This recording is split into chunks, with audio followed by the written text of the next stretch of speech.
People, welcome to the Last Rights Bar. Welcome on in. Please drop a subscribe as always. And we're going to get straight into this today, which is obviously the uh, street thing of a CEO not being alive anymore after being potentially had something sharp pointed at him and ballistic by an Italian sounding lad. So let's go. Obviously, original crime. The CCTV came out pretty quickly outside the Hilton, somewhere off of 6th Avenue in New York. We get the CCTV of a man, quite a trendy-looking guy with expensive trainers on and all that, pointing a gun at CEO of UnitedHealthcare, Brian Thompson, I believe his name is. And that was that. He disappeared into Central Park, was seen riding his bike around. Later on, we saw some CCTV of him grinning, which it turns out he was flirting with a lady at a hostel. So he might have been caught just because he had a little bit of a flirt. And then obviously the other day he gets identified as Luigi Mangione, and the internet is awash with the folklore. I mean, people are in love with this guy, men, women, the world, America. Obviously quite chatty, but believe can't really do much because he's got terrible lumbar pain, as did his mother had some sort of serious health thing as well.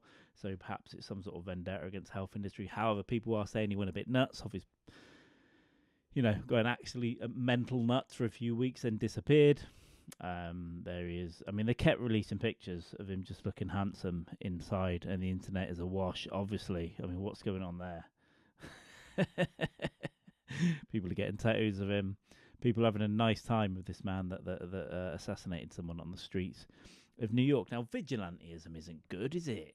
It's because, okay, this CEO has done bad things at the healthcare thing, and we'll get onto that a little bit on, but if you let vigilantism just happen, that means you've got to be okay with people doing this to people you love, too.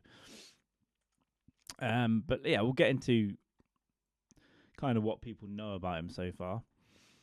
So Luigi Mangione has been charged with the killing of UnitedHealthcare boss. Well, he's not real Italian, is he? He's one of those Italians that live in America that pretend they're Italian and just say things like "provolone." Has been charged with the killing of I don't know his accent. His accent could be "howdy, man." I don't know. Could be a Russian. The 26-year-old was initially arrested on a firearms charge in Altoona, Pennsylvania, but has now been charged with murder. I thought he was still in New York.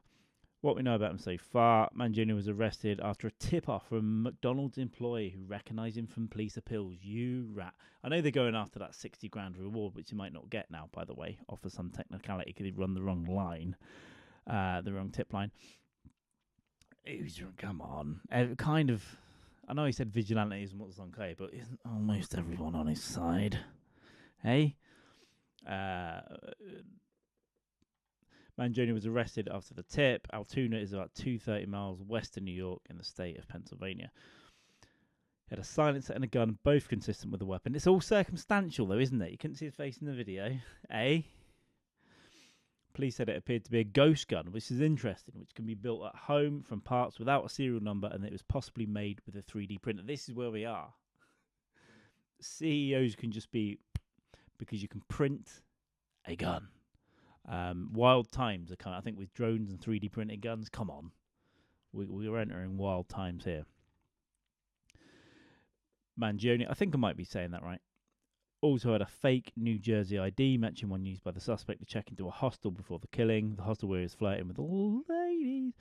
He'd been found carrying a handwritten document that Miss Tish said spoke to both his motivation and mindset. It means his manifesto. I've not read it, to be honest. Maybe we'll bring it up here, maybe not.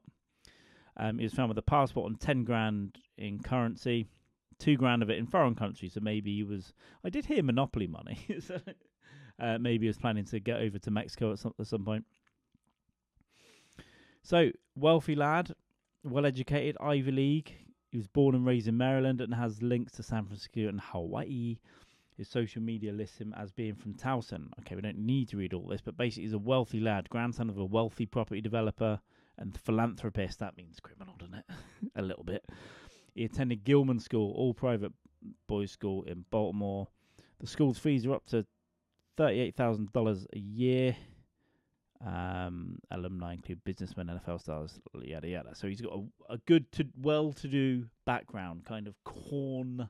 It's not corn-fed, is it? 'Cause that's not where he's from. Just nice food fed, probably. No, I like that quote. No complaints. A great guy. Currently lists himself as from Honolulu on LinkedIn with pictures of Instagram showing him on Hawaii. He worked for the car website TrueCar. Okay. Luigi is widely considered to be a great guy. There were no complaints. Spokesperson for Surf Breaks owner over in Hawaii. But he started to write about his health issues online, saying he has, I can't pronounce this guy, spondylolisthesis. A condition where one of the bones in the spine slips forward. That sounds like agony. When I get out of bed a little bit fast in the morning, now I'm like, ugh! 2 weeks later, still feeling it. Spondylolisthesis. Sounds bloody horrible. Sky News data and forensic team obtained a 14-page document uploaded with Google Drive. My injury. Oh, it's in pencil. Oh, he looks mental. If he's writing like this in pencil and scanning this into Google Drive, there be dragons in the mind there. This is his Twitter page. I think he's sort of become verified after this, with a picture of the spikes in his spine and all that, and obviously the Chad-like picture hiking in the mountains there. It's unclear if the condition is linked to the motive. Hang on, he's got terrible back pain, and he shot the CEO of UnitedHealthcare. We'll get into Medicare, and I don't know if that's a brand, but we'll get into general medical care in the US after this as well. Yeah, fairly active social media, nothing too crazy. And then they sort of compare him to Ted Kaczynski, the Unabomber, but there he is flirting with the hostile people. So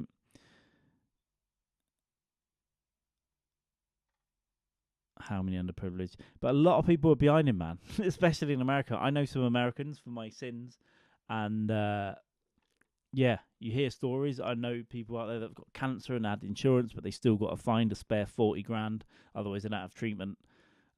Thousands of dollars a day, getting absolutely dumped on for, even calling an ambulance. And there's all sorts of problems with this company that this guy worked for as well. So we will get into that after this. Be a little bit longer today. The largest provider of Medicare Advantage plans that manage insurance for employers and state and federally funded programs. So yeah, obviously he was walking to a conference or a shareholder meeting, and this guy was lying in wait and popped him with his ghost gun, with the words "defend, deny, and depose" written on the cases, which is similar to a title of a book that criticises health insurance companies. So yeah, he's got high. He's read that book and he's gone, right, let's do something about it. At least he's a man of action, and that's probably why. A lot other reasons than just physical attributes that people find him attractive, because he's like, yeah, he took action based on his morals. Let us know what you think, though, and definitely drop a sub. All right, so what's going on here? Yeah, UnitedHealthcare CEO's killing exposes widespread fury at a broken system. So we'll have a quick scan of this. Prior to his killing, he was under investigation for insider trading. Yeah, typical rich guy stuff, right? However insensitive these reactions, talking about people kind of supporting it, shared by many Americans at the state of the healthcare insurance industry. UnitedHealthcare, the single largest insurer, has been embroiled in a series of high-profile non-payment and coverage denial scandals. We'll look at some of that whistleblowing in a minute. Using computer algorithms to automatically deny rehab care, so you completely lose. He's just speaking to a Terminator, basically, mischaracterizing, underpaying, all the rest of it. As I said, things are super expensive out there, so this is whistleblower stuff. And there's a lawsuit filed. Keeping a dual set of books, so like double bookkeeping, to hide serious complaints about your services, intentionally ineffective, right? Which basically means, oh, we know what could help you, and we know that we probably should pay for you to get this medical help, but we're not going to do that. We're going to give you a cheaper option and make you in pain, or just make you sit around for a while until you no longer can complain.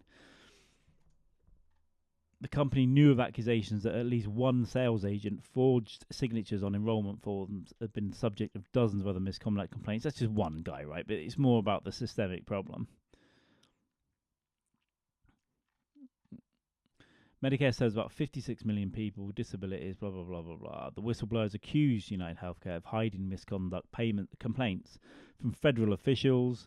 They're kind of they're getting complaints, they're sweeping those under the carpet. They take shitloads of money. They pay out just when they absolutely have to for what they have to. And by the way, when you get this insurance, it's reviewed every year. So it might be something that like an asthma drug that you need, that you happen to have quite a lot of for whatever reason.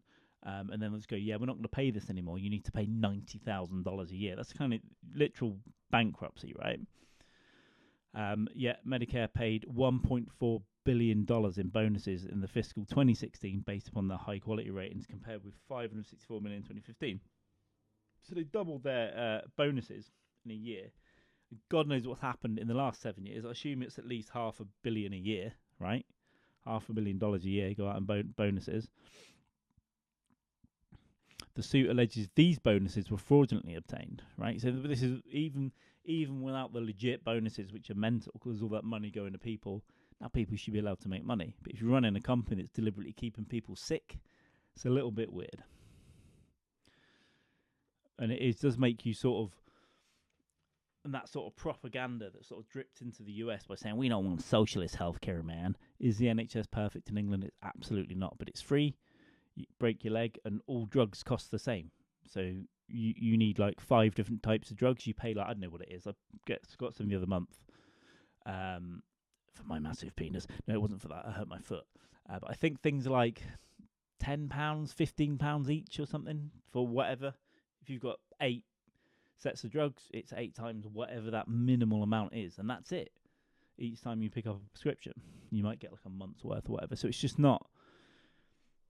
In the States, obviously, it's thousands and thousands and thousands, sometimes hundreds of dollars for like a pill, which is mad. Especially if those ones that you shove up your ass, because you should pay for that, really. That sounds fun. But this is what it is. So the internet goes, well, he's attractive. Also, he's doing something quite moral, so do we care? What? Maybe his wife cared, right? I assume she gets taken care of medically. But almost the entire planet just went, which may be a problem when it comes to trial, right? Because it might just be the jury just collectively, without saying it, just go, let's get him out of here.